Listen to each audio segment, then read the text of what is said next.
Hello and welcome to Inside Shore Up. This show is all about the community action agency, Shore Up Incorporated, and we talk about the different programs and services that the agency offers. I'm your host, Tameka Kenan-Norman, and today's show is all about a brand new program, the Emergency Rental Assistance Program. And joining us today is our community services worker, Julie Peters, to tell us a little bit more information about that program. So Julie, hello, welcome to Inside Shore Up today as well. Hi, thank you. I'm glad to be here. Yeah. And before we talk specifically about the program, you're somewhat of a new face to Shore Up. This is your second stint with the agency because you were here years ago. But tell us a little bit about yourself. Well, I'm a Delmarva native. I'm originally from Cambridge, and I've been back in Salisbury. I've been in Salisbury since 1995. My first professional job when I came back here in 95 was at Shore Up. I worked here for about 5 years, and then decided I wanted to be a stay-at-home mom for my baby, so I left. And now, 19 years later, I'm back, and very happy to be here. Well, we're definitely happy to have you. And I know you see some familiar faces, familiar coworkers when you came back. Let's talk a little bit about Ewrap. And this is really thanks to the Department of Housing and Community Development and Wacomico County. We are one of 3 subrecipients of that grant. So tell us a little bit about Ewrap. How would you describe it? And what does it mean to be a subrecipient of that grant? Well, to be a subrecipient means that the State Department of Housing and Community Development gave Wacomico County a pot of money, a little over $7 million, to help with this program. And then the county in turn awarded portions of those funds to Shore Up and to other agencies to assist them in meeting the needs of the community. And we're looking at rental assistance and utility assistance, both for people who meet the qualifications. Okay. So, of course, this funding is only for Wacomico County residents, but tell us about some of the other eligibility criteria for those who are interested. Okay. You have to be a renter. You have to have a lease with a landlord for a property. You have to meet a certain income level. It's 80% or lower of the area median income, which most people can meet without any difficulty. There has to be a financial hardship, such as unemployment or something that is directly or indirectly related to COVID-19 and the whole pandemic that we've been experiencing. And then finally, some sort of housing instability, which would be you owe back rent, or you are in an overcrowded house, you have unsafe or unsanitary living conditions, something along those lines. Okay. And I want to make sure everybody understands. So when you say 80% of the area median income, what exactly does that mean? The median income is, if you plotted on a graph the household incomes for Wacomico County, and you had the lowest at one end and the highest at the other end, the median would be right in the middle. And it is for a family of 4, it's $57,600. Okay. And I think you can look onto our website too, and it goes up to a family of 8. It'll give you the specific information. And of course, that's shoreup.org. But tell me too, is there a maximum amount of funding that a renter can receive?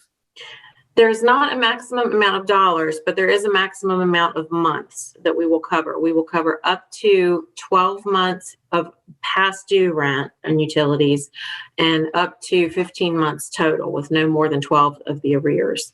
So it's a 15-month maximum. Okay. And what about prospective rent, future months rent?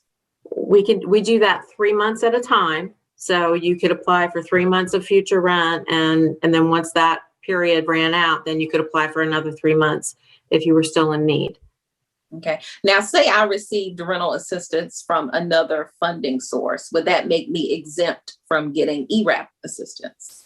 In most cases, it would not. If the funding that you received in the past was related to, the COVID CARES Act, then you might not be eligible because it's the same pot of money.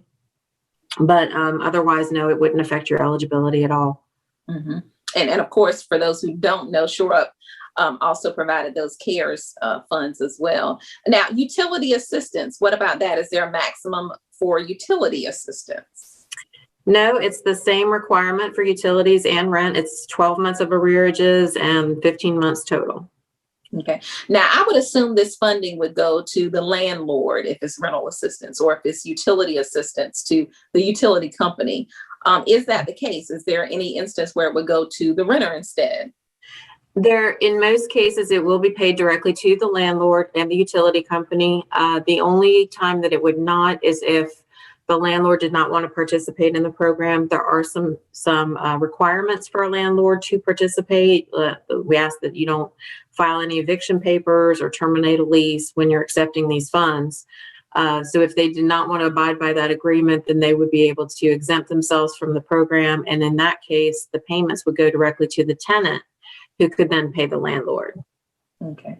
So to apply, Julie, does it take a long time? Are there a lot of documents that are needed? Tell me about that. Well, you can never have too much documentation. And certainly the more you provide, the quicker your application will be processed. We do require some basic information, like your income, which can be documented with a tax return or pay stubs. If you are claiming that you've had some sort of a hardship due to COVID-19, if you can document that's helpful. But bottom line is we try to make this program as low barrier as possible. We try to not put too much of a hardship on people who are asking for funding. So we try to work with people as best we can. But yeah, the more documentation you have, the better it'll go. Now, going back to the landlords, now say they have a tenant that is behind in their rent. They're like, I want to apply for them. Can they do that? How does that work? They can start an application, but they cannot complete an application in totality. We have to have certain parts of it have to come directly from the tenant. So the landlord can certainly start it. We do require copies of the lease and verification of arrears and things like that, which we would get from the landlord anyway.